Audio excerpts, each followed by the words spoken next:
Bismillahirrahmanirrahim. Assalamualaikum warahmatullahi wabarakatuh. Saya Vila Marlia, NPM 10060317153 akan menjawab soal-soal UTS dari mata kuliah Teknologi Kosmetika. Soal nomor 1 yaitu sebutkan dan jelaskan mekanisme pembersihan kulit. Secara singkat, mekanisme pembersihan kulit terbagi menjadi 4: pelarutan, adsorpsi, emulsifikasi, dan suspensi. Lalu yang terakhir ada mekanik. Mekanisme pembersihan kulit ini dapat berperan sendiri-sendiri ataupun digabungkan. Yang pertama ada pelarutan. Mekanisme pembersihan kulit pelarutan ini sangat tradisional, yaitu menggunakan pelarut dan tanpa ada bantuan sabun atau zat lainnya, sehingga kotoran nanti akan larut dalam pelarutnya. Oleh karena itu, pelarutan ini menggunakan konsep kelarutan, yaitu like dissolves like. Pada konsep ini, maka kotoran akan terlarut pada pelarut yang sifatnya sama. Jadi, kotoran yang larut lemak akan larut pada basis lemak, sedangkan kotoran yang larut air akan larut pada basis air. Nah, ini adalah contohnya. Yang pertama, mencuci tangan menggunakan air tanpa menggunakan sabun, kemudian mencuci muka menggunakan air, dan yang terakhir adalah contoh basis lemak, yaitu oil cleanser. Selanjutnya ada adsorpsi. Adsorpsi ini adalah mekanisme pembersihan kulit berdasarkan penyerapan atau penyerapan. Pada proses adsorpsi, jika suatu fluida atau cairan terikat pada suatu padatan atau cairan, maka akan membentuk suatu lapisan tipis atau lapisan film pada permukaannya. Contoh dari pembersihan muka secara adsorpsi ini adalah kertas minyak. Pada kertas minyak ini, kelenjar minyak pada wajah akan teradsorpsi pada kertas minyak, sehingga membentuk lapisan tipis atau lapisan film pada permukaan kertas minyak tersebut. Lalu contoh yang kedua adalah tisu pembersih make up. Make up pada wajah akan teradsorpsi pada tisu, sehingga membentuk lapisan tipis atau lapisan film pada permukaan tisu.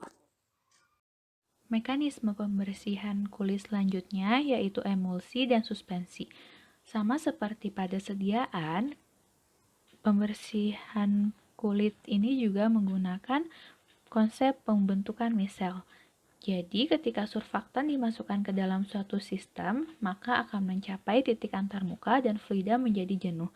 Kemudian, jika dilakukan penambahan surfaktan berlebih, maka akan membentuk agregat atau misel. Surfaktan ini memiliki dua bagian, yaitu bagian hidrofobik dan hidrofilik. Bagian hidrofobik akan mengikat lemak, sedangkan bagian yang hidrofilik akan mengikat air.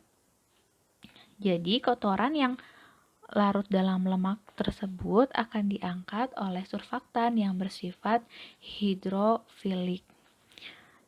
Perbedaan pada mekanisme pembersihan kulit emulsi dan suspensi yaitu pada emulsi pembersihannya meliputi pembersihan minyak, sedangkan pada suspensi yaitu untuk membersihkan kotoran padat. Contohnya menggunakan sabun ketika mencuci muka dan mencuci tangan. Mekanisme pembersihan kulit selanjutnya yaitu pembersihan dengan mekanik. Mekanisme pembersihan kulit ini sangat sederhana karena hanya menggunakan energi mekanik yang berasal dari tangan ataupun alat. Contohnya yaitu pertama, ketika wudhu, membersihkan beberapa bagian tubuh dengan bantuan mekanik. Dan contoh yang kedua, membersihkan muka dengan alat pembersih muka seperti ini. Jadi, energi mekaniknya ini berasal dari alat pembersihnya. Selanjutnya, soal nomor 2 yaitu jelaskan 3 jenis mekanisme kerja moisturizer pada kulit. Terdapat 3 jenis mekanisme kerja moisturizer yaitu secara singkat oklusif, humektan, dan emollient. Sebelum saya menjelaskan mekanisme kerja moisturizer, saya akan menjelaskan terlebih dahulu apa itu pelembab atau moisturizer. Pelembab adalah sediaan kosmetikal yang digunakan untuk melindungi, melembabkan, serta memberikan lumasan dan memperbaiki permukaan yang kering. Tugas dari pelembab ini adalah menjaga kandungan air dalam kulit.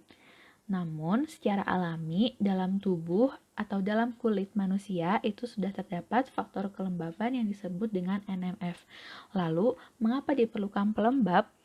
Karena jika berada dalam suatu kondisi atau suatu tempat yang kering akan menyebabkan kandungan air pada kulit menurun, sehingga dibutuhkan pelembab untuk mencegah ataupun memperbaiki permukaan kulit yang kering tersebut. Nah, kulit kering ini disebabkan oleh apa? Kulit kering ini dapat disebabkan oleh dua penyebab, yaitu penyebab eksternal dan internal.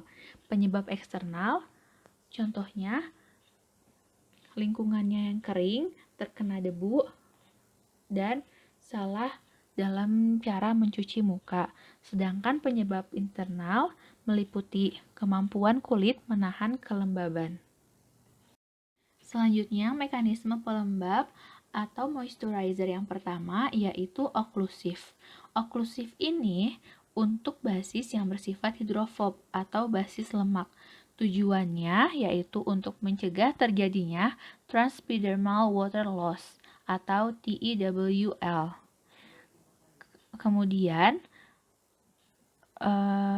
mekanisme dari oklusif ini yaitu ketika pelembab diaplikasikan ke dalam permukaan kulit, maka pelembab akan membentuk lapisan lemak.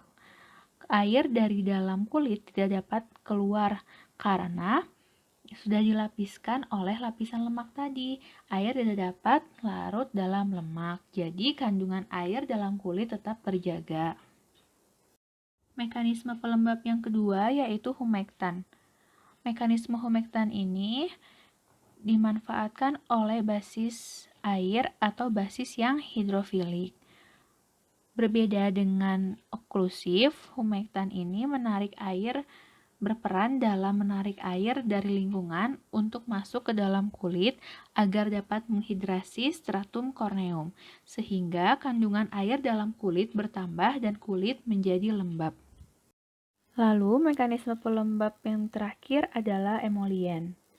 Emolien ini berfungsi untuk melembutkan dan mengisi kulit yang retak akibat kekeringan dengan butiran-butiran minyak.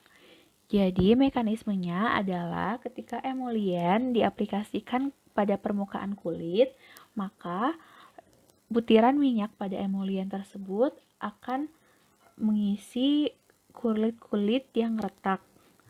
Jadi, kulit-kulit yang retak tersebut akan menjadi lembab.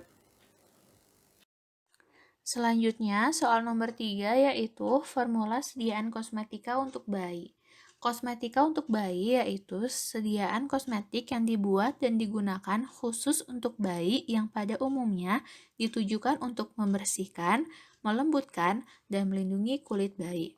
Terdapat beberapa faktor yang harus diperhatikan dalam pembuatan formula sediaan kosmetika bayi. Yang pertama, bahan baku meliputi kemurnian, stabilitas, dan mikrobiologi. Selanjutnya, konsentrasi bahan yang digunakan harus sesuai, tidak boleh berlebihan. Selanjutnya, perlu penambahan antioksidan, adjust pH, dan bahan penghelat. Faktor-faktor ini perlu diperhatikan karena karakter kulit bayi berbeda dengan karakteristik kulit pada manusia dewasa.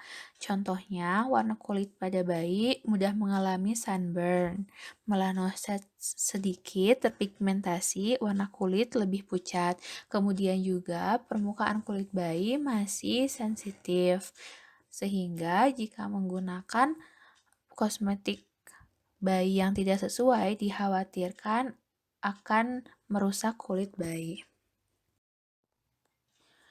Formulasi kosmetik bayi yang akan saya buat yaitu bedak bayi. Fungsi dari bedak bayi ini yaitu untuk menyerap kelembaban dan menurunkan serta mencegah iritasi kulit. Yang harus diperhatikan yaitu sterilisasi bahannya untuk menghindari kontaminasi mikroba. Adapun formulasinya, yang pertama ada sterilized talc. Talkum yang digunakan ini steril karena untuk menghindari kontaminasi mikroba yang akan berpengaruh pada kulit bayi. Selanjutnya ada benzalkonium sebagai pengawet untuk mencegah pertumbuhan mikroba sebanyak konsentrasi 0,5%, tidak boleh terlalu banyak karena khawatir akan melukai kulit bayi. Selanjutnya ada kaolin sebagai pengisi atau untuk memperbanyak volume sediaan, dan yang terakhir ada parfum sebagai pewangi secukupnya. Soal nomor 4, jelaskan jenis-jenis sinar UV dan mekanisme kerja sediaan tabir surya.